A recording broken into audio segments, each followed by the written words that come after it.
പരിശുദ്ധ അമ്മയുടെ പ്രത്യക്ഷീകരണത്തിന് സാക്ഷിയാകാൻ എൻ്റെ കുടുംബത്തെ അനുവദിച്ച നമ്മുടെ കർത്താവായ ഈശോ മിശിഹായ്ക്കും പരിശുദ്ധ അമ്മയ്ക്കും ഒരായിരം നന്ദി. എൻ്റെ പേര് ജിനോയ് തോമസ്. പാലാ രൂപതയിലെ പൂഞ്ഞാർ സെൻറ്റ് മേരീസ് ഫെറോണ ചർച്ചിൽ നിന്നാണ് ഞാൻ വരുന്നത്. ഇതെൻ്റെ മക്കൾ ഐറിൻ ആൻ ഡെറിക് തോമസ്. എൻ്റെ ഭാര്യ ഓസ്ട്രിയയിലാണ്. ഇതെൻ്റെ രണ്ടാമത്തെ സാക്ഷ്യമാണ്. ആദ്യത്തെ സാക്ഷ്യം സമയച്ചുരുക്കത്തിലൂടെ ഇവിടെ ഉടമ്പടി എടുത്തതിലൂടെ പരിശുദ്ധ അമ്മ എൻ്റെ ഭാര്യയ്ക്ക് ജർമ്മൻ എക്സാം എല്ലാം ജയിക്കാതെ തന്നെ ഓസ്ട്രിയയിൽ നല്ലൊരു ജോലി നൽകിയതിൻ്റെ ഞാനും ഭാര്യയും കൂടി വന്ന് പറഞ്ഞ സാക്ഷ്യമായിരുന്നു. അത് 2025 ഫെബ്രുവരി മാസത്തിലായിരുന്നു. അതിനു മുമ്പ് ഞാൻ ആദ്യമായി ഉടമ്പടി എടുക്കാൻ ഇവിടെ വരുന്നത് 2021 പക്ഷെ അന്ന് വന്നപ്പോൾ എനിക്ക് ഒരു അഹങ്കാരമുണ്ടായിരുന്നു. ഞാനൊരു കത്തോലിക്ക വിശ്വാസിയാണ്, സത്യക്രിസ്ത്യാനിയാണ്, മാതാവിനോടൊക്കെ ഭക്തിയുള്ള ആളാണ്. അപ്പോൾ ഞാനിവിടെ വന്ന് ഉടമ്പടി എടുക്കുന്നത് ഒരു പരീക്ഷണാർത്ഥമാണ്. എൻ്റെ 2 സുഹൃത്തുക്കളോടൊപ്പം വന്ന് വെറുതെ ഇതെന്നാന്ന് കാണാൻ വേണ്ടി ഉടമ്പടി എടുത്തതാണ്. അന്നേരം ഇവിടെ ഉടമ്പടി എടുത്ത ആളുകൾ മാതാവിൻ്റെ തിരുസ്വരൂപമായി പ്രദക്ഷിണത്തിൽ വരുമ്പോൾ ഇവിടെ നിൽക്കുന്ന ആളുകൾ അക്രൈസ്തവരൊക്കെ മാതാവിൻ്റെ രൂപത്തിൽ തൊട്ട് വന്ദിക്കുന്നത് കണ്ടിട്ട് ഇതൊരു വിഗ്രഹാരാധന പോലെയാണ് എനിക്ക് ഫീൽ ചെയ്തത്. എനിക്ക് വളരെ പുച്ഛമായിരുന്നതിൽ ഞാനൊരു ക്രിസ്തീയ വിശ്വാസിയാണ് എന്നുള്ള അഹങ്കാരം, ഏകദൈവ വിശ്വാസിയാണെന്നുള്ള അഹങ്കാരം. അപ്പോൾ ഇവിടെയുള്ള വിശുദ്ധ വസ്തുക്കൾ, ഉടമ്പടി വസ്തുക്കളൊക്കെ അതൊക്കെ ചുമ്മാ പ്രകർശനമാണ്. ഇവിടെ നടക്കുന്ന യൂട്യൂബിൽ സബ്സ്ക്രൈബ് ചെയ്യണം, നിങ്ങൾ ഇത് സാക്ഷ്യങ്ങൾ കേൾക്കണം എന്നൊക്കെ പറയുന്നത് ബിസിനസ് തട്ടിപ്പായിട്ടാണ് എനിക്ക് തോന്നിയത്. പക്ഷേ എനിക്ക് അതിനോട് എതിർപ്പില്ലായിരുന്നു. കാരണം ഇവിടെ പലതരത്തിലുള്ള ബിസിനസ് നടക്കുന്നു. മദ്യവും മയക്കുമരുന്നും ഒക്കെ വിറ്റ ആളുകൾ കാശുണ്ടാക്കുന്നു. ഇവിടെ വിൽക്കപ്പെടുന്നത് ആത്മീയതയാണല്ലോ, ദൈവവചനമാണല്ലോ. അതുവഴി ഒരുപാട് ആളുകൾക്ക് മാനസിക സന്തോഷം ലഭിക്കുന്നുണ്ട്, ഒരുപാട് ആളുകൾ വിശദീകരിക്കപ്പെടുന്നുണ്ട്. അതുകൊണ്ട് അതങ്ങ് നടക്കട്ടെ, നല്ല കാര്യമല്ലേ വിൽക്കുന്നത് എന്നുള്ളൊരു വിചാരമായിരുന്നു. ഞാൻ ഉടമ്പടി എടുക്കുന്നത് പോലും ഞാൻ നോക്കിയപ്പോൾ നമ്മളൊക്കെ ഫിറ്റ്നസ് സെൻ്ററുകളിൽ പോയി നമ്മുടെ ബോഡിക്കൊക്കെ ആരോഗ്യം കിട്ടാൻ ഫിറ്റ്നസ് സെൻ്ററുകളിലൊക്കെ പോകുന്നുണ്ട് എന്ന് പറഞ്ഞ പോലെ ഇതൊരു സ്പിരിച്വൽ എക്സർസൈസ് എന്നുള്ള രീതിയിൽ ഞാൻ ഉടമ്പടി എടുക്കുകയാണ്. കുറച്ച് നാൾ ഞാനൊരു ടിപ്പിക്കൽ ക്രൈസ്തവനാണ്. പള്ളിയിൽ പോകും, ഞായറാഴ്ച പോകും, വിശേഷ ദിവസങ്ങളിലൊക്കെ കൂട്ടുകാരോട് 1-2 പക്ക് അടിക്കും. അങ്ങനെയൊക്കെ അടിച്ചാലും കുഴപ്പമൊന്നുമില്ല, നമ്മുടെ മനസാക്ഷി നന്നായിരുന്നാൽ മതി എന്നുള്ളൊരു വിശ്വാസമാണ് എനിക്ക്. അതുകൊണ്ട് തന്നെ ഈ ഇത്തരം ശീലങ്ങളൊക്കെ ഒന്ന് കുറയ്ക്കാം, പള്ളിയിൽ പോകാം, പ്രാർത്ഥിക്കാം, അങ്ങനെ ഒരു പ്രാക്ടീസ് ചെയ്യാം എന്നുള്ള രീതിയിൽ ഉടമ്പടി എടുക്കുന്നു. ഉടമ്പടി എടുത്ത ശേഷം ഞാൻ വീട്ടിൽ ചെന്ന് എൻ്റെ അമ്മയോടും ഭാര്യയോടും പറയുമ്പോൾ അവരെന്നെ നിരുത്സാഹപ്പെടുത്തുന്നു. ഇത് വേണ്ടായിരുന്നു, നിൻ്റെ സ്വഭാവം വെച്ച് നീ ഇത് പൂർത്തിയാക്കുമല്ലോ. അപ്പം ഞാൻ എൻ്റെ മമ്മിയോട് പറഞ്ഞു, ഞാനൊരു 2 പക്ക് അടിച്ചിട്ട് വീട്ടിൽ കയറി വന്ന മമ്മി എന്നെ വെറുക്കുമോ? ഇല്ല. അതുപോലെ തന്നെ മാതാവ് എന്നെ വെറുക്കത്തില്ല. ഉടമ്പടിയൊക്കെ ചുമ്മാ പ്രകസനമാണ്. ഞാനങ്ങനെ 1 മാസം കൊണ്ട് എൻ്റെ ആദ്യത്തെ ഉടമ്പടി, അത് കഴിഞ്ഞ് എനിക്ക് കുഴപ്പങ്ങളൊന്നുമില്ല, ഞാനിങ്ങനെ പോവുകയാണ്. പക്ഷേ ഞാനൊരു നേഴ്സാണെങ്കിലും എനിക്ക് പരമ്പരാഗതമായി കിട്ടിയ തടിക്കച്ചവടമാണ് ഞാൻ ചെയ്തുകൊണ്ടിരുന്നത്. ടിമ്പർ ബിസിനസ്സായിരുന്നു. പരീപരി എൻ്റെ ബിസിനസ്സിൽ ഫ്ലോപ്പ് ഉണ്ടായി. എനിക്ക് കുറച്ച് പൈസ, ഒരു വലിയ തുക, ലക്ഷങ്ങളോളം തുക ഒരാൾ എന്നെ പറ്റിച്ചുകൊണ്ട് പോയി. ആ സമയത്ത് എൻ്റെ വൈഫ് പറയുന്നു, അവളിവിടെ ഒരു ക്യാൻഡിൽ ലൈറ്റ് പ്രയറിൽ അപേക്ഷിച്ച് എനിക്കൊരു തീരുമാനം എടുക്കണമെന്ന് മാതാവിനോട് പ്രാർത്ഥിക്കണം. അങ്ങനെ അവൾക്ക് തോന്നുകയാണ് ജർമ്മൻ പഠിക്കാമെന്ന്. അങ്ങനെ അവൾ എന്നോട് പറഞ്ഞു അവൾ ജർമ്മൻ പഠിക്കാൻ പോകുന്നു. അത് ഒരു മാസമൊക്കെ കഴിഞ്ഞപ്പോൾ എന്നോട് ആൾ പറയുന്നു, നമുക്കൊന്ന് ഉടമ്പടി എടുക്കാൻ പോയാലോ? ഓക്കെ, ഞാൻ വന്നു. ഇവിടെ വന്ന് ഞങ്ങൾ 2 പേരോട് വന്ന് ഉടമ്പടി എടുക്കാൻ തുടങ്ങിയപ്പോൾ ഭാര്യ ഭർത്താവ് ആരെങ്കിലും ഒരാൾ ഉടമ്പടി എടുത്താൽ മതി, ഫലത്തിൽ 2 പേരും കൂടിയാണ് എന്ന് ഇവിടുന്ന് പറയുന്നു. അങ്ങനെ എൻ്റെ വൈഫ് ഉടമ്പടി എടുക്കുന്നു. പക്ഷെ ഞാനിവിടെ നിന്നപ്പോൾ അന്ന് ജോസഫ് അച്ഛൻ്റെ ഒരു ടോക്ക് കേൾക്കുന്നു. 2 വ്യക്തികൾ തമ്മിൽ ഒരു എഗ്രിമെൻറ്റ് ചെയ്താൽ അതിൽ 2 പേരും ആ കാര്യങ്ങൾ പാലിക്കണം. അതിൽ എഗ്രിമെൻറ്റ് ലംഘിക്കുന്നവനാണ് വിശ്വാസവഞ്ചന കാണിക്കുന്നത്. പെട്ടെന്ന് എനിക്ക് തോന്നി, എൻ്റെ എതിർ നിൽക്കുന്നത് ദൈവമാണ്, അവിടുന്ന് വാഗ്ദാനങ്ങളിൽ വിശ്വസ്തനാണ്. പക്ഷെ ഞാൻ ഉടമ്പടി ലംഘിച്ചത് തെറ്റാണെന്നുള്ളത് എനിക്ക് തോന്നുന്നു. പിന്നീട് ഞാൻ ആത്മാർത്ഥമായിട്ട് ഉടമ്പടി എടുക്കുന്നു എൻ്റെ ഭാര്യയോട്. ഞാൻ വീട്ടിൽ ചെന്ന് കഴിഞ്ഞ് ഒരാഴ്ച കഴിഞ്ഞപ്പോൾ എനിക്ക് തോന്നി ഞാൻ ഒറ്റയ്ക്ക് വന്ന് ഒന്നുകൂടി ഉടമ്പടി എടുക്കണം. അങ്ങനെ ഞാൻ ഇവിടെ വരുന്നു. എൻ്റെ ഒരു ഹൈന്ദവ സുഹൃത്തിൻ്റെ ഒപ്പമാണ് വരുന്നത്. ഞാൻ വന്ന് ഉടമ്പടി എടുക്കുന്നു, അദ്ദേഹം ഉടമ്പടി എടുക്കുന്നു. അദ്ദേഹം ഈ പ്രദക്ഷിണത്തിന് മാതാവിനെ പിടിക്കാനുള്ള ഭാഗ്യം അദ്ദേഹത്തിന് ലഭിച്ചു, മാതാവിൻ്റെ തിരുസ്വരൂപം ലഭിക്കാനുള്ള. അത് കഴിഞ്ഞ് ഇറങ്ങി വന്നപ്പോൾ പുള്ളി എന്നോട് പറഞ്ഞു, എൻ്റെ കൈകളിൽ കൂടി ദേഹത്തു കൂടി ഒരു കറണ്ട് അടിക്കുന്ന ഒരു ഫീൽ ഉണ്ടായി എന്ന് പറയുന്നത്. അപ്പോൾ എനിക്ക് ഒരു കുറ്റബോധം ഉണ്ടായി. അത് കഴിഞ്ഞിട്ട് ഞാനിങ്ങനെ ഉടമ്പടി പൂർത്തിയാക്കി ആ ഉടമ്പടിയിൽ നടക്കുന്നു. അങ്ങനെ ഇരിക്കുമ്പോഴാണ് എൻ്റെ വൈഫ് എക്സാം എഴുതിയിട്ട് എല്ലാം ജയിച്ചില്ല, 3 വെടികൾ മാത്രം കിട്ടുന്നു. പക്ഷേ മാതാവ് അത്ഭുതകരമായി എൻ്റെ വൈഫിന് ഓസ്ട്രിയയിൽ നല്ലൊരു ജോലി നൽകിക്കൊണ്ട് അനുഗ്രഹിക്കുന്നു. ഞങ്ങളതിൻ്റെ സാക്ഷി ഇവിടെ വന്ന് പറഞ്ഞു. അങ്ങനെ കഴിഞ്ഞ വർഷം അവളവിടെ കയറിപ്പോകുന്നു. പിന്നീട് ഞാൻ ഉടമ്പടിയിലിരിക്കുകയാണ്. അപ്പോൾ എനിക്കും ഈ ഓസ്ട്രിയ എന്ന് പറഞ്ഞ രാജ്യത്തെ ഒരു ബെഷെയ്ത് 10-14 വർഷങ്ങൾക്ക് മുമ്പ് കിട്ടിയതാണ്. ഞാൻ അന്നേരം എൻ്റെ ബിസിനസ് നാട്ടിൽ നിൽക്കാമെന്നുള്ള തീരുമാനത്തിൽ അത് വേണ്ടെന്ന് വെച്ചതാണ്. അപ്പോൾ അങ്ങനെ പക്ഷേ എനിക്ക് പിന്നീട് ഞാൻ നോക്കിയപ്പോൾ എനിക്ക് കിട്ടാണ്ട് തോന്നി. കാരണം എൻ്റെ ബർത്ത് സർട്ടിഫിക്കറ്റിൽ ഒരു ചെറിയ പ്രശ്നം ഉണ്ടായിരുന്നു. അത് കിട്ടാണ്ട് വന്നതുകൊണ്ട് ഞാനത് പോക്ക് വേണ്ടെന്ന് വെച്ചു. പക്ഷേ ഞാൻ ഈ ഉടമ്പടി എടുത്തു കഴിഞ്ഞപ്പോൾ സമയച്ചുരുക്കത്തിൻ്റെ മാതാവ് എൻ്റെ ബർത്ത് സർട്ടിഫിക്കറ്റ് ശരിയാക്കി തരുന്നു. ഞാൻ വളരെ സന്തോഷവാനാകുന്നു. ഞാൻ അതിൻ്റെ പിറ്റത്തെ ആഴ്ച സെപ്റ്റംബർ മാസത്തിൽ എൻ്റെയും പിള്ളേർക്കും വേണ്ടി ഡൽഹിയിലെ ഓസ്ട്രിയൻ എംബസിയിലേക്ക് ഒരു അപ്പോയിൻമെൻറ്റിന് ഒരു അപേക്ഷ സമർപ്പിച്ചൊരു ഇമെയിൽ അയക്കുകയാണ്. പിറ്റേ ദിവസം എനിക്ക് അവിടുന്ന് ഒരു റിപ്ലൈ വന്നു. സാധാരണ 3 മാസം കഴിഞ്ഞ് വരേണ്ട റിപ്ലൈ പിറ്റേ ദിവസം എനിക്ക് വരികയാണ്. നിങ്ങൾക്ക് ജനുവരി 5-ാം തീയതി ബയോമെട്രിക് നടപടികൾക്ക് വേണ്ടി ഓസ്ട്രിയൻ എംബസിയിൽ ഹാജരാകണമെന്ന് പറഞ്ഞു. അങ്ങനെ ഞങ്ങൾ കഴിഞ്ഞ ജനുവരിയിൽ ഓസ്ട്രിയൻ എംബസിയിൽ പോയി ബയോമെട്രിക് നടപടികൾ പൂർത്തിയാക്കുന്നു. അതിനുശേഷം അതിൻ്റെ പ്രൊസീജിയർ എന്ന് പറഞ്ഞാൽ ഓസ്ട്രിയയിലേക്ക് ബാക്കി പേപ്പറുകളെല്ലാം അയക്കുകയാണ്. ഓസ്ട്രിയയിൽ എൻ്റെ വൈഫ് താമസിക്കുന്ന നീഡ് ഓസ്ട്രിയ എന്ന് പറഞ്ഞ സ്റ്റേറ്റിലേക്ക് ഓസ്ട്രിയൻ എംബസിയിൽ നിന്ന് പേപ്പറുകൾ അയക്കുന്നു. 3 മാസത്തിനുള്ളിൽ ഞങ്ങൾക്ക് വിസ വരണം. അതാണ് അവിടുത്തെ നടപടിക്രമങ്ങൾ. ഞാൻ വിസ കാത്തിരിക്കുന്നു.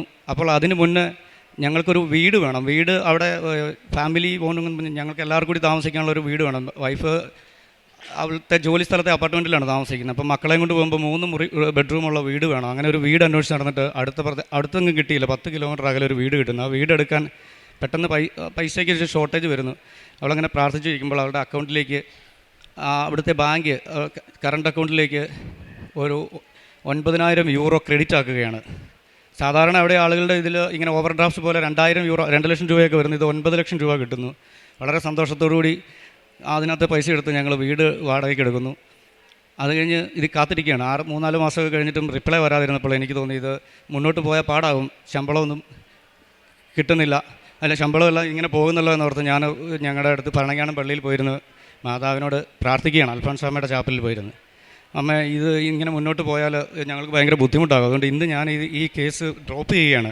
ഇങ്ങനെ 2 വീടിൻ്റെ വാടക കൊടുക്കാനൊന്നും പറ്റുന്നില്ല, അല്ലെങ്കിൽ എനിക്ക് എന്തെങ്കിലും ഒരു അടയാളം കാണിച്ചു തരണമെന്ന് പറഞ്ഞ് ഞാൻ പ്രാർത്ഥിച്ചുകൊണ്ടിരിക്കുമ്പോൾ ഞാൻ 4ാമത്തെ കൊന്ത ചൊല്ലിക്കൊണ്ടിരിക്കുമ്പോൾ പള്ളിക്കകത്തായിട്ട് ഒരു ക്രൗഡ് കയറി വരുന്ന ശബ്ദം കേട്ട് ഞാൻ കണ്ണു തുറക്കുകയാണ്. അപ്പോൾ കുറേ യൂറോപ്യൻസാണ്. പക്ഷേ ഞാൻ അവരെ കണ്ടപ്പോൾ ആദ്യം ഓർത്ത് അവർ ന്യൂസിലൻഡുകാരായിരിക്കും, കാനഡക്കാരായിരിക്കും, അല്ല മറ്റേതെങ്കിലും രാജ്യക്കാരായിരിക്കും എന്ന് ഓർത്തിരിക്കുമ്പോൾ ഇവർ ഈ ചാപ്പലിന് ചുറ്റും വന്ന് നിന്നിട്ട് അവരുടെ കൂടെ ഒരു പാൻറ് ഷർട്ട് ഇട്ട ആളുണ്ട്, ഒരു അച്ഛനാണ്, മലയാളിയാണ്, അച്ഛനാണെന്ന് തോന്നുന്നു കണ്ടാൽ. ഇവർ വന്ന് ഇവരുടെ കയ്യിലൊരു നൊവേന പുസ്തകം എടുത്തിട്ട് ഇവർ ഡോയിഷിൽ, അതായത് ജർമ്മൻ ഭാഷയിൽ പ്രാർത്ഥിക്കുകയാണ്. ഞാൻ അത്ഭുതപ്പെട്ടു പോയി. പക്ഷേ എനിക്കിത് വിശ്വസിക്കാൻ പറ്റില്ല. ഞാൻ ഓർത്തു അവർ ജർമ്മൻകാരായിരിക്കും അല്ലെങ്കിൽ സ്വിറ്റ്സർലൻഡുകാരായിരിക്കും എന്നൊക്കെ ഇങ്ങനെ ഞാൻ ഓർത്തുകൊണ്ടിരിക്കുകയാണ്. അപ്പോൾ എൻ്റെ തൊട്ട് പുറകിൽ ഒരു അമ്മയും 2 കുട്ടികളും ഇരിപ്പുണ്ട്. ആ കുട്ടികൾ പറയുന്നത്, അമ്മ ഇവർ ഇംഗ്ലീഷ് അല്ലല്ലോ പറയുന്നത്, ഇവർ സ്പാനിഷ് ആണല്ലോ, ഇവർ പറയുന്ന ഭാഷ സ്പാനിഷ് ആണോ എന്താണെന്നൊക്കെ ചോദിച്ച് പിള്ളേരിങ്ങനെ പറയുക. അപ്പോൾ എനിക്ക് ഇവർ തിരിച്ചു വരുമ്പോൾ ഇവർ ഏത് രാജ്യക്കാരാണെന്ന് ചോദിക്കണം എന്ന് എൻ്റെ മനസ്സിലിങ്ങനെ തോന്നിയിട്ട് ഞാനത് വേണ്ടാന്ന് വെച്ചിരിക്കുമ്പോൾ ഈ അമ്മയോട് ഈ ഇളയ കൊച്ചു ചോദിക്കുകയാണ്, അമ്മ ഇവർ ഏത് രാജ്യക്കാരാണ്? അപ്പോൾ അമ്മ പറയുക, നീ ചോദിക്കടാന്ന് പറയുന്നു. ഈ ആളുകൾ ഇങ്ങനെ നടന്നു വരുന്നു. അപ്പോൾ ഈ കൊച്ച് ഇവരിങ്ങനെ നടന്നു വന്നപ്പോഴത്തേക്കും ചാടി ഏറ്റിട്ട് അതിലൊരു ലേഡിയോട്, aunty where are you from എന്ന് ചോദിക്കുകയാണ്. പെട്ടെന്ന് എൻ്റെ അടുത്ത് വന്ന് ഈ ലേഡി ഇങ്ങനെ കൊച്ചിനെ എടുത്ത് നോക്കിക്കൊണ്ട് പറയുകയാണ്, ഓസ്ട്രിയ എന്ന് പറയുന്നു. അപ്പോൾ ഞാൻ വളരെ അത്ഭുതപ്പെട്ടു പോയി. പിന്നെ ഞാൻ അവിടെ നിന്ന് കൊന്ത ചൊല്ലി പൂർത്തിയാക്കുകയാണ്.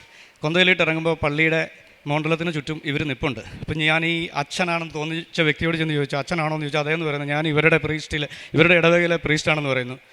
അപ്പോൾ ഞാൻ എൻ്റെ അനുഭവം പറയുന്നത്, ഇങ്ങനെ ഒരു വിസയ്ക്ക് വെച്ചിട്ടുണ്ടായിരുന്നു, ഞാനത് ക്യാൻസൽ ചെയ്യാൻ വേണ്ടി തീരുമാനിച്ചു. ഇവിടെ വന്ന് പ്രാർത്ഥിച്ചപ്പോഴാണ് ഇങ്ങനെ കണ്ടേ. ഞാൻ അതുകൊണ്ട് പറഞ്ഞത് അച്ഛനോടെന്ന് പറയുമ്പോൾ അച്ഛൻ പറഞ്ഞത്, മോനെ നീ പോകരുതെന്ന് എന്നെ അവിടെ നിർത്തിയിട്ട് ഈ ആളുകളെല്ലാം വിളിച്ചു കൂട്ടിയിട്ട് ഈ കാര്യം പറയുകയാണ്. അപ്പോൾ എന്നോട് ചോദിച്ചു, നിൻ്റെ വൈഫ് എവിടെ ജോലി ചെയ്യുന്നതെന്ന് ചോദിക്കുന്നു. ഞാൻ ഗ്രാഫൻവോർത്ത് എന്ന സ്ഥലത്തിൻ്റെ കാര്യം പറയുമ്പോൾ ഇവർ ഭയങ്കരമായിട്ട് ആരവം ഉണ്ടാകും. കാരണം അവരുടെ പ്രദേശമായിരുന്നു, അവരൊക്കെ താമസിക്കുന്ന ആ പ്രാന്തപ്രദേശങ്ങളിലായിരുന്നു ഈ സ്ഥലം.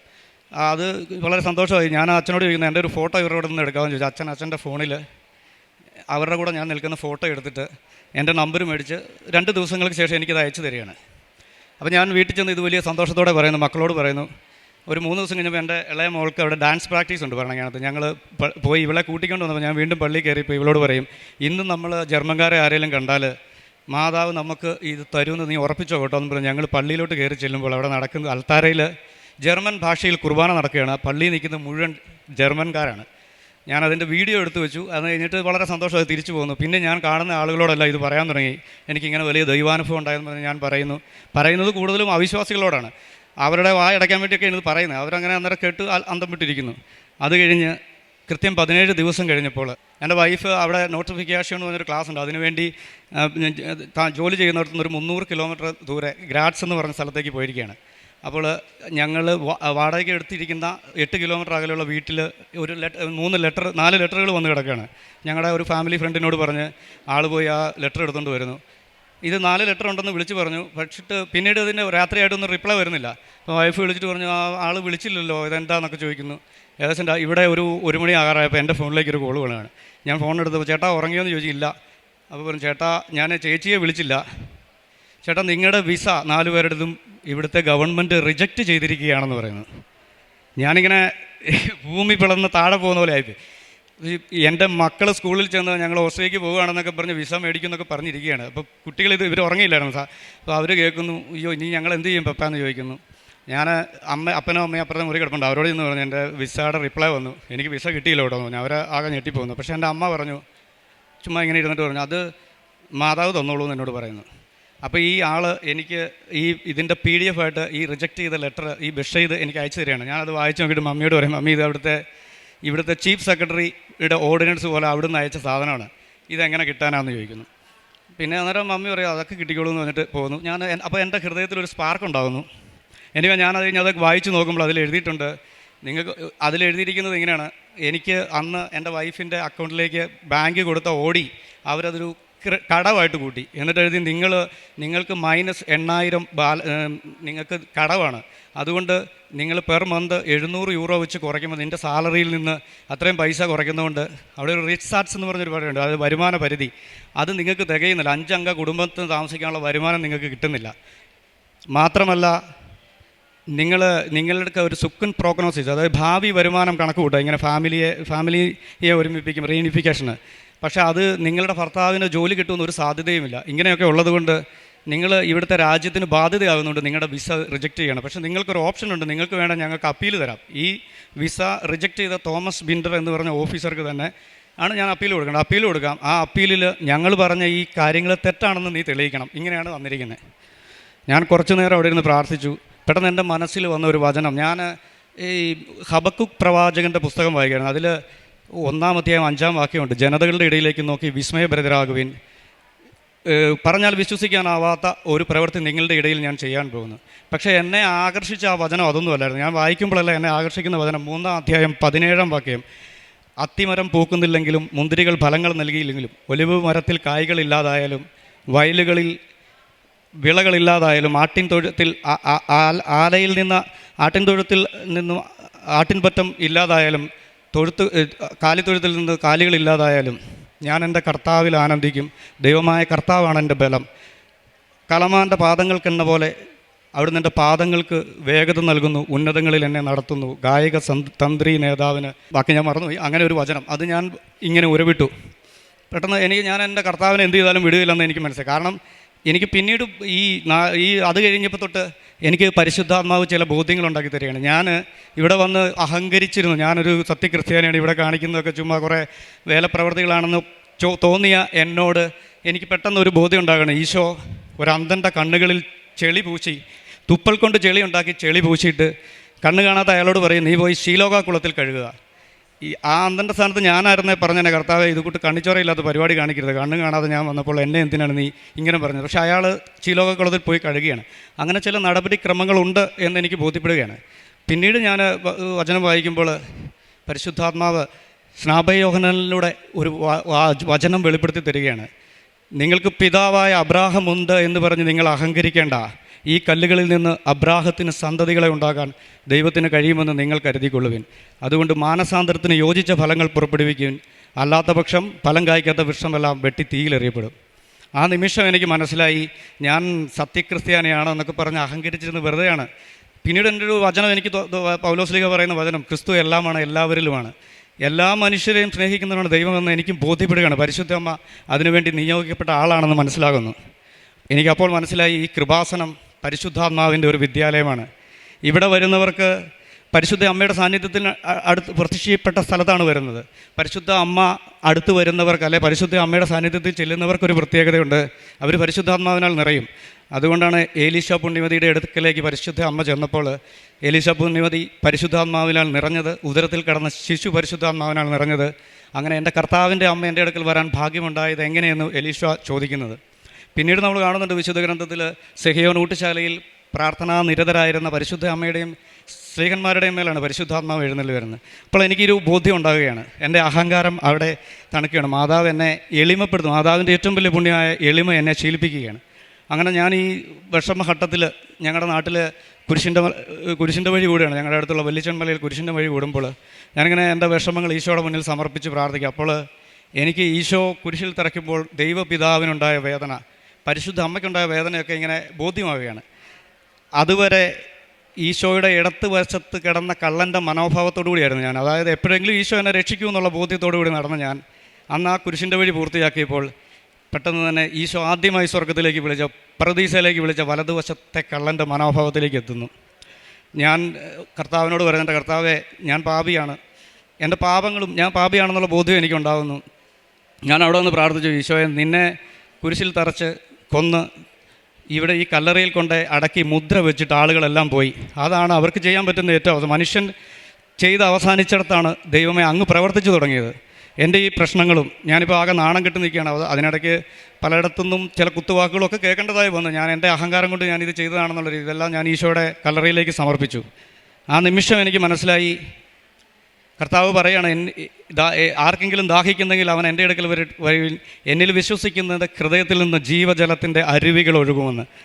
ഞാൻ അവിടെ നിന്ന് പ്രാർത്ഥിച്ചപ്പോൾ എനിക്ക് മനസ്സിലായി, കർത്താവിൻ്റെ ഈ കബറിടം വിജയം വിരിഞ്ഞൊഴുകുന്ന ജീവൻ്റെ ഉറവയാണെന്ന് എനിക്ക് മനസ്സിലായി. അന്ന് മുതൽ ഞാൻ ആത്മാർത്ഥമായി വിശുദ്ധ കുർബാനയിൽ പങ്കെടുക്കാൻ തുടങ്ങി.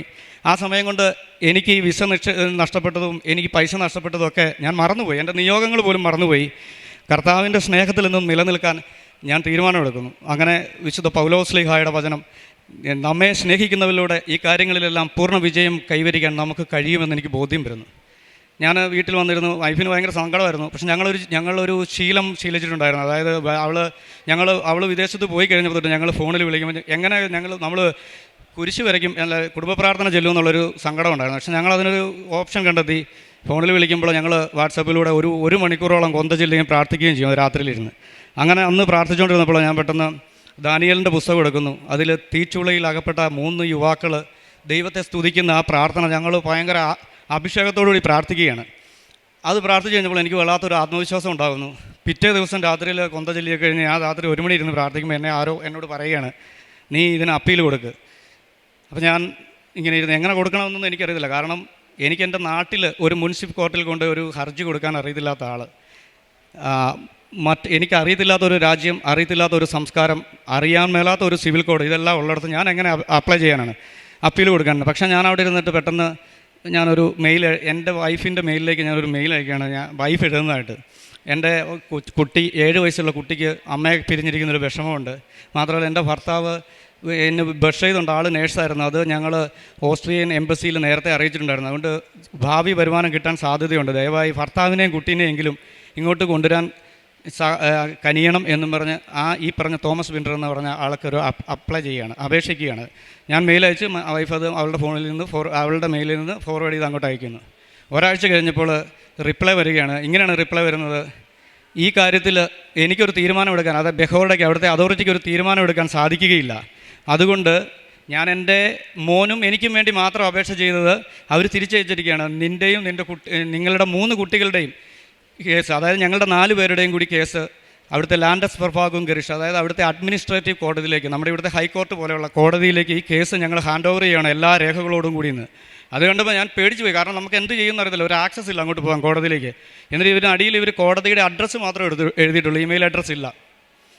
ഞാനിങ്ങനെ ഇരിക്കുന്നു. ഞാൻ അന്നേരം എനിക്കറിയാവുന്ന 1-2 അച്ഛന്മാരോടും സുഹൃത്തുക്കളോടും ഒക്കെ ഈ കാര്യം ചോദിച്ചപ്പോൾ അവർ പറഞ്ഞു, അതൊരു 99.9% കിട്ടാൻ സാധ്യത കുറവാണ്. മാത്രമല്ല അവിടെ ഒരു അഡ്വക്കേറ്റിനെ വെക്കണമെങ്കിൽ പെർ അവർ 300 യൂറോ വെച്ച് കൊടുക്കണം, അതായത് 30,000 യൂറോ. ഇതിൻ്റെ പ്രോസസ്സ് ഒരു 6-7 മാസങ്ങളോളം, ചിലപ്പം വർഷങ്ങളോളം നീണ്ടുപോകാം. അങ്ങനെയൊക്കെ നിങ്ങൾക്ക് വിസ കിട്ടുള്ളൂ. നിങ്ങൾ ഇത് ക്യാൻസൽ ചെയ്തിട്ട് പിന്നീട് അടുത്ത കൊല്ലം എങ്ങാനും നീ B2 ഒക്കെ എഴുതിയിട്ട് അപ്ലൈ ചെയ്താൽ മതി എന്ന് പറയുന്നു. ഞാൻ ഒന്നും പറയുന്നില്ല. പിറ്റേ ദിവസം വീണ്ടും എന്നോട് ആരോ പറയണം, ഈ കോടതിയിൽ അഡ്രസ്സ് കിട്ടില്ല, അതിലേക്ക് നീ ഒരു മെയിൽ പോസ്റ്റൽ ലെറ്റർ അയക്കും. ഞാൻ അന്നേരം അവിടെ ഇരുന്നപ്പോൾ എനിക്ക് പറഞ്ഞാൽ വിശ്വസിക്കുമെന്നറിയില്ല, എനിക്കറിയത്തില്ലാത്ത നിയമവശങ്ങൾ എന്നെ പരിശുദ്ധാത്മാവ് എനിക്ക് വെളിപ്പെടുത്തി തരുന്നു. ഞാൻ ChatGPT നോക്കിയാണെങ്കിലും ഇതൊക്കെ കണ്ട് പഠിച്ചിട്ട് ഞാൻ എൻ്റേതായ ന്യായവാദങ്ങളിലൂടെ ആരോ എനിക്ക് പറഞ്ഞു തരുന്ന കാര്യങ്ങൾ ഞാൻ മെയിലിൽ ഡ്രാഫ്റ്റ് ചെയ്ത് വൈഫിന് അയച്ചു കൊടുക്കുന്നു. അവളത് പോസ്റ്റൽ ലെറ്ററായിട്ട് കോടതിക്ക് അയക്കുന്നു. അത് കഴിഞ്ഞ് ഏതാണ്ടൊരു മാർച്ച് 17 കഴിഞ്ഞ് ഏപ്രിൽ 27-ാം തീയതി ആകുമ്പോൾ കോടതിയിൽ നിന്നൊരു ലെറ്റർ വരികയാണ്, നിങ്ങളുടെ 4 പേരുടെയും കൂടെ കേസ് നടത്താനായിട്ട് ഒരു ഫീസ് അടയ്ക്കണം. ഞങ്ങളങ്ങനെ അതടയ്ക്കുന്നു. അങ്ങനെ എല്ലാ കാര്യങ്ങളും നമുക്ക് വെളിപ്പെടുത്തി തന്നിട്ടുണ്ട്. ആരുടെ സഹായമില്ലാതെ ദൈവത്തിൻ്റെ പരിശുദ്ധ അമ്മയുടെ സഹായത്തോടു കൂടി മാത്രം ഞങ്ങൾ അയക്കുന്നു. അങ്ങനെ ഞങ്ങൾ അപ്പം ഞാൻ പറഞ്ഞ പോലെ ഈ നേർച്ച വസ്തുക്കളിൽ നിന്ന് വിശ്വാസമില്ലെന്ന് പറഞ്ഞില്ലേ, ഈ നേർച്ച വസ്തുക്കൾ ഉപയോഗിച്ചാണ് ഈ അയക്കുന്ന മെയിലിലെല്ലാം വിശുദ്ധ ഉപ്പ് ഇട്ടുകൊണ്ടാണ് വൈഫ് അത് അയച്ചത് കോടതിയിലേക്ക്. എനിവേ അത് കഴിഞ്ഞ് ജൂൺ 11 ഞങ്ങൾക്കൊരു ലെറ്റർ വരികയാണ് കോടതിയിൽ നിന്ന്. നിങ്ങളുടെ കേസ് കോടതി പരിഗണിക്കാൻ പോകണം, അതിന് ലാഡും, അതായത് ഹിയറിങ്ങിനായി നീ കോടതിയിൽ ഹാജരാകണം. എൻ്റെ വൈഫിനോട്. വൈഫ് പേടിച്ചു പോയി, കാരണം അവൾ ഒറ്റയ്ക്ക് പോയി, അവൾക്ക് കൃത്യമായ ലാംഗ്വേജ് ഒന്നും അറിയത്തില്ല. പക്ഷേ അതിനകത്തൊരു ഓപ്ഷൻ എഴുതിയിരിക്കുകയാണ്, നിങ്ങൾക്കൊരു ഡോൾമെസ്റ്ററെ, അത് ഒരു ഇൻ്റർപ്രറ്ററെ വെക്കാം. അത് വേണമെങ്കിൽ കോടതിയോട് നിങ്ങൾ അപേക്ഷിക്കണം. കോടതി ഒരാളെ കണ്ടെത്തി തരും. കോടതിയാണ് തരുന്നത്, നമുക്ക് ആരെയും കൊണ്ടുപോകത്തില്ല. ഇനി ഞങ്ങളങ്ങനെ ആളെ വേണമെന്ന് പറഞ്ഞ്, ഒരു മലയാളം ദ്വിഭാഷിയെ വേണമെന്നും പറഞ്ഞ് മെയിൽ അയക്കുന്നു. പെട്ടെന്ന് വീണ്ടും റിപ്ലൈ വരുന്നു, ഞങ്ങളിവിടെ ഓസ്ട്രേലിയയിൽ അന്വേഷിച്ചിട്ട് അങ്ങനെ ഒരാളെ കിട്ടുന്നില്ല. കോടതിയുടെ ജസ്റ്റിസ് മാഗ് ഹോൾട്ട് എന്ന് പറഞ്ഞൊരു ലേഡിയാണ് ജഡ്ജി, അവരാണ് ലെറ്റർ അയക്കുന്നത്. ഇങ്ങനെ ഒരാളെ കിട്ടിയില്ല, അതുകൊണ്ട് നിങ്ങൾക്ക് വേണമെങ്കിൽ ഒരു ഓപ്ഷൻ ഉണ്ട്, ഇംഗ്ലീഷ് അല്ലെങ്കിൽ തമിഴ് ഇൻ്റർപ്രറ്ററെ തരാം. അപ്പോൾ ഞങ്ങൾ വീണ്ടും അയക്കുകയാണ്, അത് കിട്ടിയിട്ട് ഞങ്ങൾക്ക് കാര്യമില്ല, ഞങ്ങളുടെ മാതൃഭാഷയിൽ തന്നെ ഞങ്ങളുടെ കാര്യങ്ങൾ പറയാൻ ഞങ്ങൾക്ക് സാധിക്കുകയുള്ളൂ, അതുകൊണ്ട് ഒരാളെ വേണം. ഇല്ലെങ്കിൽ ഞങ്ങൾക്ക് AI ആപ്പുകളായ ChatGPT-യോ അല്ലെങ്കിൽ മെറ്റയോ ഗൂഗിൾ ട്രാൻസ്ലേഷനോ ഉപയോഗിക്കാൻ അനുവാദം തരണം. വീണ്ടും പിറ്റേ ദിവസം റിപ്ലൈ വരുന്നു, അത് സാധിക്കില്ല എന്ന് പറഞ്ഞ് റിപ്ലൈ വരുന്നു. അപ്പോൾ അതായത് ജൂലൈ 7 ഹിയറിങ്ങിന് വിളിച്ചേക്കാം, ജൂലൈ 4 വരും. അങ്ങനെ സാധിക്കില്ല, പക്ഷേ നിങ്ങൾക്കൊരു ഓപ്ഷൻ തരാം. നിങ്ങൾക്ക് ഏറ്റവും വിശ്വസ്തനായ ഒരാളെ നിങ്ങളുടെ ഇൻ്റർപ്രറ്ററായി നിങ്ങൾക്ക് കോടതിയിൽ കൊണ്ടുവരാം. അപ്പോഴാണ് ഞാൻ എൻ്റെ സഹോദരൻ അവിടെ ഉണ്ട്, അവരോടൊക്കെ ഈ കാര്യം പറയുന്നത്. എൻ്റെ അനിയനെ വിളിച്ച് ഞാൻ പറയുകയാണ്, എടാ ഇങ്ങനെ ഒരു കേസുണ്ട്, നിൻ്റെ പേര് ഞാൻ വെക്കുകയാണ്. പെട്ടെന്ന് അവൻ പറഞ്ഞു, വേണ്ട ചേട്ടാ, എനിക്ക് ഇവിടുത്തെ നിയമവശങ്ങളൊന്നും അറിയത്തില്ല. അവൻ അവിടുന്ന് ഒരു 400 കിലോമീറ്റർ അകലെയാണ്, ഫൊറാൾബർഗ് എന്ന് പറയുന്ന സ്ഥലത്താണ്, അവിടുന്ന് വരികയും ചെയ്യണം. എനിക്ക് അവിടെ എൻ്റെ സുഹൃത്തുക്കളുണ്ട്, അവരെ ആരെങ്കിലും പറയാം, അല്ലെ ഏതെങ്കിലും അഡ്വക്കേറ്റിനെ റെഡിയാക്കി തരാമെന്ന് പറയുന്നു. പക്ഷേ ഞാൻ പറഞ്ഞു അത് വേണ്ട എന്ന് പറയുന്നു. ഞാൻ പറഞ്ഞു അത് വേണ്ട, എൻ്റെ സ്ഥാനത്ത് നീയാണ്, ദൈവം നിന്നെ കൊണ്ട് നിർത്താൻ തീരുമാനിച്ചു, നീ തന്നെ പോയാൽ മതി എന്ന് പറയുന്നു. അങ്ങനെ അവൻ പോവുകയാണ്. നീ ഒന്നും പറയേണ്ടി വരുമല്ല, കാര്യങ്ങളെല്ലാം എഴുതി കൊടുത്തിട്ടുണ്ട്, ആ ജഡ്ജിക്ക് അറിയാം എന്ന് പറഞ്ഞ് ആൾ അങ്ങോട്ട് പോവുകയാണ്. അന്ന് ജൂലൈ 7 പോകുന്നു. ഞാൻ അന്ന് രാവിലെ ബസ്സിൽ കയറി കൃപാസനത്തിലോട്ട് വരികയാണ്. ഞാൻ തണ്ണീർമുക്കം, ഞാൻ ഇരുന്ന് കൊന്ത ചൊല്ലിക്കൊണ്ടാണ് വരുന്നത്. തണ്ണീർമുക്കം ബണ്ട് എത്തിയപ്പോൾ നിങ്ങൾക്കറിയാം അവിടെയുള്ള സ്മെല്ലുകൾ എങ്ങനെയാണെന്ന്. പക്ഷേ അവിടെ വന്നപ്പോഴത്തേക്ക് എനിക്ക് ഭയങ്കര റോസാപ്പൂവിൻ്റെ ഗന്ധം കിട്ടുകയാണ്. ഞാൻ അവിടുത്തെ ബസ്സിൽ കയറി ആരെങ്കിലും സ്പ്രേ അടിച്ചുകൊണ്ട് വന്നാന്നോടത്ത് ഞാൻ കൊന്ത ചെല്ലുന്നു. അരമണിക്കൂർ കഴിഞ്ഞപ്പോൾ ഈ ഫ്രാഗ്രൻസിൻ്റെ ഇത് പവർ കൂടി വരുന്ന കണ്ടപ്പോൾ എനിക്ക് ബോധ്യം ഇത് അമ്മയുടെ സാന്നിധ്യമാണെന്ന്. ഞാൻ എൻ്റെ വൈഫിന് മെസ്സേജ്, അവർ കോടതി വരാൻ നിൽക്കുകയാണ്, എടീ മാതാവ് കൂടെ ഉണ്ട്, നീ ധൈര്യമായിട്ടിരുന്നു, നീ മാതാവിനെ കോടതിയിലോട്ട് വിളിച്ചാൽ മതി എന്ന് പറയുന്നു. അങ്ങനെ അവൾ മാതാവിനെ അവളുടെ ജീവിതത്തിൽ അവൾ ഒറ്റയ്ക്ക് പോയയിടത്തെല്ലാം മാതാവിൻ്റെ സഹായം അവിടെ വന്നത് അവൾ വന്ന് സാക്ഷ്യം പറയും. അതുകൂടി പറയാനുള്ള സമയമില്ലാത്തതുകൊണ്ടാണ്. എനിവേ ഞാൻ അങ്ങനെ പറയുന്നു. എന്നിട്ടും എനിക്കൊരു വിശ്വാസക്കുറവുണ്ട്. ഞാൻ ചേർത്തല വന്ന് ബസ് ഇറങ്ങി ആലപ്പുഴയ്ക്കുള്ള ബസ്സിൽ കയറിയിരുന്നപ്പോൾ വീണ്ടും സുഗന്ധം. ഞാനിവിടെ വന്ന് ഇറങ്ങി ഇവിടെ വന്ന് മുട്ടയെ കുത്തി നിന്ന് പ്രാർത്ഥിക്കുകയാണ്. അപ്പോൾ അച്ഛൻ ഇവിടെ ജോസഫ് അച്ഛൻ എല്ലാവർക്കും തല കൈവച്ചൊക്കെ പ്രാർത്ഥിക്കുന്നുണ്ട്. അതിന് ഒരാഴ്ച മുമ്പ് ഞാനിവിടെ വന്നപ്പം അച്ഛനെ കാണാൻ വന്നപ്പോൾ അച്ഛനില്ലായിരുന്നു. പിറ്റത്തെ എൻ്റെ ഈ പേപ്പറുകളെല്ലാം അച്ഛനെ കൊണ്ട് പ്രാർത്ഥിപ്പിക്കാനായിട്ട് വരുമ്പോൾ ഇവിടെ ഇരുന്ന് അച്ഛൻ എന്നോട് പറഞ്ഞു, അച്ഛന് തിരക്കാം, അച്ഛൻ ഇന്ന് വരുമല്ല, മാതാവിനോട് പോയി പറഞ്ഞിട്ട് പോയാൽ മതി എന്ന് പറഞ്ഞു. അങ്ങോട്ട് നടന്നപ്പോൾ എനിക്ക് തോന്നി, ശരിയാണല്ലോ, മാതാവാണല്ലോ എന്നോട് പറഞ്ഞു, അച്ഛനോട് പറയണ്ട, മാതാവിനോട് പറഞ്ഞാൽ മതി. ഞാനങ്ങനെ മാതാവിനോട് പ്രാർത്ഥിച്ച് പോവുകയാണ്. അന്ന് വന്നപ്പോഴും ഞാനിവിടെ നിന്ന് കൊന്ത ചെല്ലുമ്പോൾ അച്ഛൻ ഇവിടെ ഉണ്ട്, ഭയങ്കര തിരക്കാണ്, ഞാൻ വന്നില്ല. ഞാൻ അവിടെ നിന്ന് ഫുൾ ടൈം കൊന്ത ചെല്ലുകയാണ്. അങ്ങനെ 1 മണിക്കൂർ കഴിഞ്ഞപ്പോൾ എൻ്റെ ഫോണിൽ മെസ്സേജ് വന്നു, ചേട്ടായി പെട്ടെന്ന് വിളിക്കാൻ പറഞ്ഞാൽ അനിയനാണ് വിളിക്കുന്നത്. അവർ കോടതി കയറി. അപ്പോൾ 1 മണിക്കൂർ ബ്രേക്ക് കൊടുത്തപ്പോൾ ജഡ്ജി പറഞ്ഞു, എൻ്റെ അക്കൗണ്ടിൽ പൈസ കിടപ്പുണ്ടല്ലോ, അതിൻ്റെ രേഖകൾ അയച്ചു കൊടുക്കണം, ഇല്ലെങ്കിൽ എനിക്ക് അവിടെ നേഴ്സായിട്ട് ജോലി കിട്ടുമെന്നുള്ള എന്തെങ്കിലും ഒരു പേപ്പർ ഉണ്ടെങ്കിൽ ഇപ്പം വിസ തന്നേക്കാന്നാണ് പറയുന്നത്. അപ്പോൾ ഞാൻ ഇറങ്ങി എന്നിട്ട് പറഞ്ഞു, അതൊന്നും ഇനി കൊടുക്കാൻ സമയമില്ലടാ, തമ്പുരാൻ തരുവാണെങ്കിൽ തന്നേച്ചാൽ മതി, ഉള്ളതുപോലെ നിങ്ങൾ കാര്യങ്ങൾ പറഞ്ഞാൽ മതി എന്ന് പറഞ്ഞു. ഞാൻ വീണ്ടും ഇവിടെ ഇരുന്ന് പ്രാർത്ഥിച്ചുകൊണ്ടിരിക്കുന്നു. ഏതാണ്ട് 1 മണിക്കൂർ കഴിഞ്ഞപ്പോൾ ജഡ്ജി ചോദിക്കുന്നു, എനിക്ക് ഈ ജൂലൈയിൽ അവധിയാണ്, ഓഗസ്റ്റിൽ ഞാൻ വരുള്ളൂ, ഓഗസ്റ്റിൽ വന്നിട്ട് ഞാൻ നിങ്ങൾക്ക് വിധി തന്നാൽ മതിയോ എന്ന് ചോദിക്കുകയാണ്. അപ്പോൾ അനിയൻ ചോദിച്ചു, വിധി എങ്ങനെയാണ്? നിങ്ങൾക്ക് അനുകൂലമാണെന്ന് പറയുന്നു, നിങ്ങൾക്ക് വിസ അനുവദിച്ചിരിക്കുന്നു. അപ്പോൾ ഭയങ്കര സന്തോഷമായി. അനിയൻ അന്നേരം പെട്ടെന്ന് പറയുകയാണ്, എന്നാൽ ഓഗസ്റ്റ് മതി എന്ന് പറഞ്ഞപ്പോൾ ജഡ്ജി പറഞ്ഞു, നീയല്ല പറയണ്ടേ, അവളോട് നിൽക്കുന്ന എൻ്റെ വൈഫിനോട് ചോദിക്കാൻ പറയും. അപ്പോൾ വൈഫിനോട് ചോദിച്ചപ്പോൾ അവൾ പെട്ടെന്ന് പറഞ്ഞു, ഇന്ന് തന്നെ വിധി കിട്ടിയാൽ സന്തോഷമായിരുന്നു, കാരണം എൻ്റെ മോൻ അതറിഞ്ഞാൽ സന്തോഷമാകുമെന്ന് പറയുന്നു. അപ്പോൾ ആ ജഡ്ജി പറയുകയാണ്, സേർ ഗുഡ് എന്ന് പറഞ്ഞിട്ട് അവർ പറഞ്ഞു, 1 മണിക്കൂറിനുള്ളിൽ ഞാൻ വിധി വാചകം എഴുതി തരാമെന്ന് പറഞ്ഞ് അവരത് എഴുതി തരികയാണ്. എഴുതി 1 മണിക്കൂർ കഴിഞ്ഞപ്പോൾ അവർ 28 പേജുള്ള ഒരു വിധിപ്പകർപ്പ് ഇതിനകത്ത് ഇരിപ്പുണ്ട്. ഇത്രയും സാധനം അവരവിടെ 1 മണിക്കൂർ കൊണ്ട് വായിച്ച് കേൾപ്പിച്ചു. ഞാൻ അന്നേരമൊക്കെ ഇവിടെ മുട്ടുകുത്തി നിന്ന് പ്രാർത്ഥിക്കുകയാണ്. ഇടയ്ക്കിറങ്ങി അനിയനെ വിളിച്ചപ്പോൾ ഇവിടെ കോടതിയിൽ വിധി വായിച്ചുകൊണ്ടിരിക്കുക, പിന്നെ വിളിക്കാൻ പറയുന്നു. ഞാനിവിടെ ഇത് വായിച്ച് കഴിഞ്ഞിട്ട് അതൊക്കെ കഴിഞ്ഞ് ഞാൻ ഇറങ്ങിക്കഴിഞ്ഞപ്പോൾ അനിയൻ പറഞ്ഞു, വിധി വന്നു, വിധിപ്പകർപ്പ് ജഡ്ജി വായിച്ചെന്നേ ഉള്ളൂ, പക്ഷേ ഒരു കാര്യം ജഡ്ജി വിധി പറഞ്ഞെന്നേ ഉള്ളൂ, അവിടുത്തെ ബഹോഡയ്ക്ക് അതോറിറ്റിക്ക് അപ്പീലിന് പോകാൻ അവകാശമുണ്ട്. 3 ആഴ്ചയ്ക്കുള്ളിൽ ചിലപ്പോൾ അവർ അപ്പീലിന് പോകും. 3 ആഴ്ച കഴിഞ്ഞ് അപ്പീലിന് പോയില്ലെങ്കിൽ ഈ വിധി നടപ്പാകും. എങ്ങനെയാണെങ്കിലും 3 ആഴ്ച കഴിഞ്ഞിട്ട് വിധിപ്പകർപ്പ് നമുക്ക് അയച്ചു തരാൻ പറ്റുകയുള്ളൂ എന്ന് പറഞ്ഞു. ഓക്കെ, ഞാനത് കേട്ട് ബസ്സിൽ കയറുന്നത് ഞാൻ പറഞ്ഞു, അതായത് സമയച്ചുരുക്കത്തിൻ്റെ ആളല്ലേ, നീ അത് ശരിയാക്കി തരുമല്ലേ എന്ന് ചുമ്മാ ഇങ്ങനെ മനസ്സിൽ പറയുന്നു. പിറ്റേ ദിവസം ഞാൻ അവിടെ എൻ്റെ വൈഫ് ഓസ്ട്രിയൻ ID എന്ന് പറഞ്ഞൊരു എടുത്തപ്പോൾ അതും എന്നെ മാതാവ് വെളിപ്പെടുത്തി തന്നതാണ്. അവിടെ മെയിൻ പോസ്റ്റ് സ്ക്രാബ് എന്ന് പറഞ്ഞൊരു ആപ്പുണ്ട്. നമ്മുടെ ഔദ്യോഗിക ലെറ്ററുകളെല്ലാം നമ്മുടെ മെയിലിലേക്ക് വരാനുള്ള ഒരു ആപ്ലിക്കേഷൻ. അത് ഞാൻ ഇവിടെ ഇരുന്ന് പരിചയക്കൊണ്ട് അത് ഡൗൺലോഡ് ചെയ്യിപ്പിച്ചായിരുന്നു. 2-ാം ദിവസം, അതായത് 3 ആഴ്ച കഴിയുമെന്ന് പറയുന്ന വിധിപ്പകർപ്പ് 2-ാം ദിവസം എൻ്റെ ഭാര്യയുടെ മൈൻ പോസ്റ്റ് സ്ക്രാബ് എന്ന ആപ്പിലേക്ക് വന്നതാണ് ഞാൻ പ്രിൻ്റ് എടുത്ത് വെച്ചിരിക്കുന്ന ഈ കാണിച്ച സംഭവം. സമയച്ചുരുക്കത്തിൻ്റെ മാതാവ് ഇടപെട്ട് ഞങ്ങൾക്കത് നേടിത്തന്നു. അപ്പോൾ എനിക്ക് വീണ്ടും സംശയം, ഇത് അതിൽ ലാസ്റ്റ് എഴുതിയിരിക്കുകയാണ്, നിങ്ങൾ വിധിപ്പകർപ്പ് വേണ്ട, അനിയനോട് ചോദിക്കുകയാണ്, നിങ്ങൾക്ക് ഞാൻ ഇനിയും ഈ സംഭവം ഞാൻ ഒന്നുകൂടി നിന്നെ വായിച്ച് കേൾപ്പിക്കണം, വേണമെന്ന് ചോദിക്കുമ്പോൾ അവൻ വേണ്ടാന്ന് പറയും ജഡ്ജിയോടുള്ള ഇത്. പക്ഷേ പുള്ളിക്കാരത്തേക്ക് തിരിഞ്ഞത് ഇത് വിധിപ്പകർപ്പ് വേണ്ടെന്ന്. അപ്പോൾ ഇതിൽ കൃത്യമായിട്ട് എഴുതി വെച്ചു, നിങ്ങൾക്ക് വിധിപ്പകർപ്പ് വേണ്ടാന്ന് നിങ്ങൾ പറഞ്ഞിട്ടുണ്ട്. അപ്പോൾ അതുകൊണ്ട് ഞാൻ അത് കഴിഞ്ഞ് ഇതിനകത്ത് എഴുതിയിരിക്കുകയാണ്, ഈ വിധി അന്തിമമാണ്, ഇതിനെതിരെ റിവിഷൻ പോകാൻ. ഇതിനകത്ത് ജഡ്ജി വാക്കാൽ പറഞ്ഞത് ഇത് റിവിഷൻ പോകാൻ പറ്റുന്നു. പക്ഷേ ഈ വിധിപ്പകർപ്പ് വന്നപ്പോൾ ഇതിൽ എഴുതിയിരിക്കുകയാണ്, ഇതിന് റിവിഷൻ പോകാൻ ബഹോഡയ്ക്ക് അനുവാദമില്ല, ഇത് അന്തിമ വിധിയാണ്. അത് മാതാവിൻ്റെ ഇടപെടലാണ്. മാതാവിനോട് ചോദിച്ച് അങ്ങനെ അത് ചെയ്തു തന്നു. അങ്ങനെ ജൂലൈ 7-ാം തീയതി ഹിയറിങ്ങിന് വിളിച്ചു. അങ്ങനെ ഇത് പെട്ടെന്ന് തന്നെ ഈ വിധി വന്നപ്പോൾ ഞാൻ ഓസ്ട്രിയൻ എംബസിലേക്ക് ഒരു ലെറ്റർ അയച്ചു, എനിക്കിങ്ങനെ കോടതിയിൽ നിന്ന് ഒരു വിധി വന്നിട്ടുണ്ട്. അപ്പോൾ അതിനു മുന്നേ അവിടുത്തെ ബഹോഡിൽ ഈ തോമസ് ബിൻഡർ എന്ന് പറഞ്ഞ വ്യക്തി, ഞാൻ അതിനിടയ്ക്ക് പള്ളിയിൽ 40-ാം വെള്ളിയാഴ്ച മലയാറ്റൂർ കുരിശുമല കയറിയപ്പോൾ തോമസ് ലിയോട് പറഞ്ഞു, ഈ തോമസ് ബിൻഡറിൻ്റെ കാര്യം മാതാവിൻ്റെ അടുത്ത് പറയണമെന്ന് പറഞ്ഞു. അങ്ങനെ ഈ തോമസ് ബിൻഡർ എന്ന് പറഞ്ഞ വ്യക്തി തന്നെ ഇതിനിടയ്ക്ക് ഒരാഴ്ച മുമ്പ് ഈ ജൂലൈ 20-ാം തീയതി ഒരു മെയിൽ അയക്കുകയാണ്, ജിനോയി, ഐറിൻ, ആൻ, ഡെറിക് എന്നീ 4 പേർക്കും റോഡ് വൈസ് റോഡ് കാർട്ട് പ്ലസ് അനുവദിച്ചിരിക്കുന്നു, അത് വാങ്ങിക്കാൻ നിങ്ങളെ ഞങ്ങളുടെ ഓഫീസിലേക്ക് ക്ഷണിക്കുന്നു. പക്ഷേ അത് വാങ്ങിക്കാൻ വരുമ്പോൾ നിങ്ങൾ വിസ ഡി എന്ന ഓസ്ട്രിയൻ എംബസിയിൽ നിന്ന് തരുന്ന വിസ ഡിയുമായിട്ട് വരേണ്ടത്. പക്ഷേ അയാൾ ഈ വിസ ഡിക്കുള്ള ഈ കോടതിയുടെ അറിയിപ്പുകൾ ഈ എംബസിയെ അറിയിച്ചിട്ടില്ല. അപ്പോൾ ഞാൻ ഈ വിധിപ്പകർപ്പ് വെച്ച് എംബസിയിലേക്ക് ഇയാളുടെ ഈ ലെറ്ററും വെച്ച് ഞാൻ എംബസിയിലേക്ക് മെയിൽ അയച്ചപ്പോൾ അവിടുന്ന് എനിക്ക് റിപ്ലൈ വരികയാണ്, ഞങ്ങൾക്ക് നീഡ് ഓസ്ട്രിയൻ അതോറിറ്റിയുടെ ഇൻഫർമേഷൻ കിട്ടാതെ നോട്ടിഫിക്കേഷൻ കിട്ടാതെ ഞങ്ങൾക്കൊന്നും ചെയ്യാൻ പറ്റത്തില്ല എന്ന്. അപ്പോൾ ആ മെയിൽ വെച്ച് ഞാൻ ഈ തോമസ് വിൻഡർ എന്ന ആൾക്ക് ഞാൻ ഇവിടെ ഇരുന്ന് ഞാൻ ഡയറക്റ്റ് മെയിൽ അയച്ചു. അതിൻ്റെ 3-ാം പക്കം കഴിഞ്ഞ 27-ാം തീയതി ജൂലൈ 27-ാം തീയതി ഈ എംബസിയിൽ നിന്ന് എനിക്ക് മെയിൽ വരികയാണ്, VFSൽ നിങ്ങളുടെ പാസ്പോർട്ട് കൊണ്ട് സബ്മിറ്റ് ചെയ്യാൻ. അങ്ങനെ ഞാൻ സബ്മിറ്റ് ചെയ്യുന്നു. ഈ ഓഗസ്റ്റ് 7-ാം തീയതി എൻ്റെയും 3 കുട്ടികളുടെയും വിസ അനുവദിച്ചുകൊണ്ട് മാതാവ് ഞങ്ങൾക്ക് വിസ അനുവദിച്ച് തന്നുകൊണ്ട് ഞങ്ങളുടെ വിസ വന്നു. ഈ സെപ്റ്റംബർ 12-ാം തീയതി ഞങ്ങൾ ഓസ്ട്രിയയ്ക്ക് യാത്ര ചെയ്യുകയാണ്. ഇങ്ങനെ വലിയൊരു അനുഭവത്തിലൂടെ ദൈവം ഞങ്ങളെ നടത്തി. ഇതിൽ ഈ അത്ഭുതം സംഭവിച്ചതിലൊന്നും അല്ല എനിക്ക് കാര്യം, എനിക്ക് ദൈവാനുഭവം ഉണ്ടായി. ദൈവസ്നേഹം എന്തെന്ന് എനിക്ക് മനസ്സിലാക്കാൻ പറ്റി. ക്രിസ്തുവിൻ്റെ സ്നേഹത്തിൽ നിന്ന് ആർക്കും നമ്മെ വേർപെടുത്താൻ പറ്റും? മരണത്തിനോ ദൂതന്മാർക്കോ പാതാളത്തിനോ എന്നുള്ള പൗലോസ്ലീഗയുടെ വചനം ജീവിതത്തിൽ അനർത്ഥമായി. ഇനിയും കർത്താവിൻ്റെ സ്നേഹത്തിൽ തുടർന്ന് പോകാനാണ് ഞാൻ ആഗ്രഹിക്കുന്നത്. പിന്നെ പ്രേക്ഷിത പ്രവർത്തനമായിട്ട് ആദ്യമൊക്കെ ഞാൻ എൻ്റെ അടുത്ത് വരുന്ന രോഗികൾക്കൊക്കെ പൈസ കൊടുക്കുമായിരുന്നു. പലർക്കും മരുന്ന് വാങ്ങിക്കാൻ, ഭക്ഷണം കഴിക്കാനൊക്കെ പൈസ കൊടുത്തിട്ടുണ്ട്. പ്രേക്ഷിത പ്രവർത്തനം കർത്താവ് ആഗ്രഹിക്കുന്ന രീതിയിൽ പൂർണ്ണമായി ചെയ്യാൻ പറ്റിയോ എന്നുള്ളതാണ് എൻ്റെ സംശയം.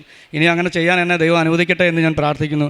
അതുപോലെ ഞാൻ കൃപാസനം പേപ്പർ കൊടുക്കാൻ മടിയുള്ള ആളായിരുന്നു. ഞാനത് പെട്ടെന്ന് ഞങ്ങളുടെ അടുത്തുള്ള പള്ളികളുടെയൊക്കെ മുറ്റത്ത് പോയി ക്രൗഡ് ഉണ്ടാകുന്നിടത്ത് പെട്ടെന്ന് പേപ്പർ കൊടുത്ത് പോകുന്ന ഒരു ശീലമായിരുന്നു. പക്ഷേ പിന്നീട് എനിക്ക് 4-ാമത്തെ ഉടമ്പടിയിലൂടെ എനിക്ക് മനസ്സിലായി അങ്ങനെയല്ല, ഞാൻ ആളെ തേടി പിടിച്ച് നിന്ന് കൊടുക്കണം. അപ്പോൾ ഞാൻ എന്നും വീട്ടിൽ നിന്ന് ഈ പേപ്പറുമായിട്ട് ഇറങ്ങുമ്പോൾ ഇത് ഏറ്റവും അർഹതപ്പെട്ട ആളുടെ കയ്യിൽ എത്താൻ എന്നെ സഹായിക്കണേ കർത്താവേ എന്ന് പറഞ്ഞിട്ടാണ് ഞാൻ പോകുന്നത്.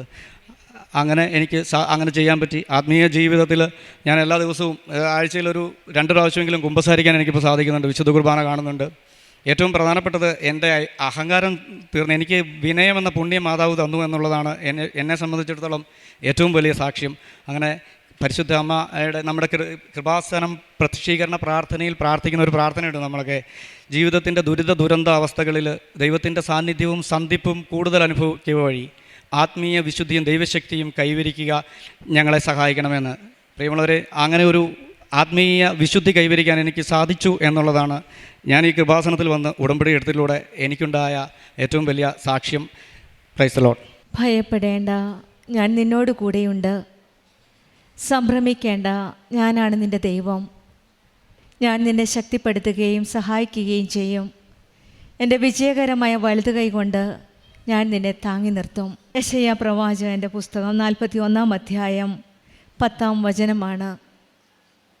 ജീവിതത്തിലെ ചില സാഹചര്യങ്ങൾ നമ്മുടെ ശക്തിക്ക് അതീതമായി തോന്നാം.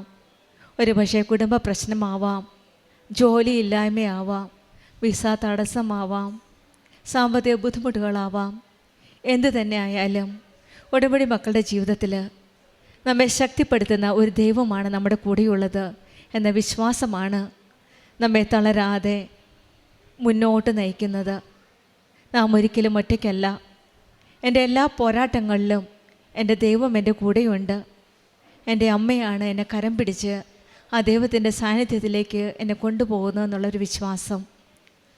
അങ്ങനെ ദൈവത്തിൻ്റെ സ്നേഹവും വാത്സല്യവും കരുതലുമൊക്കെ അനുഭവിച്ചറിഞ്ഞ ഒരു വലിയ സാക്ഷ്യമാണ് ജിനോയ് തോമസ് എന്ന സഹോദരൻ നമ്മളോട് പങ്കുവച്ചത്.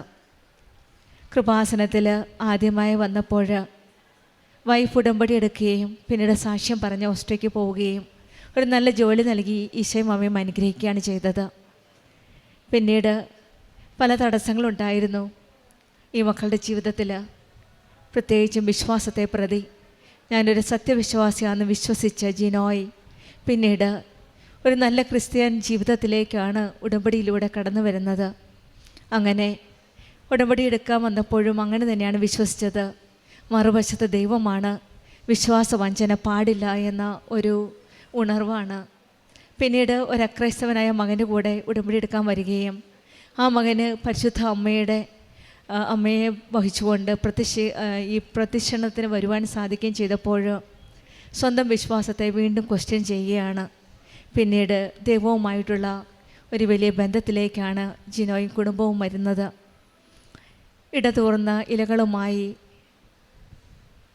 ഫലമറിയാത്ത ഒരു മരം പോലെ തഴച്ചു വളരുന്നതായിട്ടാണ് തോന്നിയത്. പിന്നീട് ഉടമ്പടിയിൽ വന്നപ്പോൾ ആ ജീവിതത്തിലെ ആത്മീയതയിലേക്കുള്ള ഒരു ഫലമണിയിലാണ് നാം കാണുവാൻ സാധിക്കുന്നത്. പിന്നീട് കുടുംബത്തിലുള്ള ഓരോ കാര്യങ്ങളും ഈശോയുടെ അമ്മയോടും കൂടെ ചേർന്ന് നിന്നുകൊണ്ട് ഓരോ കാര്യങ്ങളും ഈശോയുടെ അമ്മയിലും വിശ്വസിച്ച് അർപ്പിച്ച് പ്രാർത്ഥിക്കുകയാണ്. അങ്ങനെയാണ് ഈ മക്കളുടെ കാര്യം, പ്രത്യേകിച്ചും ഓസ്ട്രേലിയക്ക് പോകാനായിട്ടുള്ള വിസ കിട്ടുന്നില്ലായിരുന്നു ഈ അച്ഛനും 3 മക്കൾക്കും. വൈഫ് ഓസ്ട്രേലിയയിലാണ് ഓൾറെഡി. പിന്നീട് ഈ മകൻ പ്രാർത്ഥിക്കുന്നപ്പോഴെല്ലാം ഈശോയുടെ അമ്മയുടെ ഒരു സാന്നിധ്യമാണ് നമുക്ക് കാണുവാൻ സാധിക്കുന്നത്. ജിനോയ് തോമസിന് കുടുംബത്തിൽ ലഭിച്ച എല്ലാ അനുഗ്രഹങ്ങൾക്കും നമ്മൾക്ക് കരങ്ങളടിച്ച് ദൈവത്തെ മഹത്വപ്പെടുത്താം. യേശുവേ നന്ദി, യേശുവേ സ്തുതി, ആവേ മരിയ. അത്യപൂർവ ദൈവാനുഭവങ്ങൾ ഇനി നിങ്ങൾക്കും സ്വന്തം. ഈ യൂട്യൂബ് ചാനൽ ഇതുവരെ സബ്സ്ക്രൈബ് ചെയ്തിട്ടില്ലെങ്കിൽ ഇപ്പോൾ തന്നെ സബ്സ്ക്രൈബ് ചെയ്യുക. ഈ വീഡിയോ ഇപ്പോൾ തന്നെ നിങ്ങളുടെ സുഹൃത്തുക്കൾക്ക് ഷെയർ ചെയ്തുകൊണ്ട് കർത്താവിൻ്റെ പ്രേക്ഷിതരാകുക.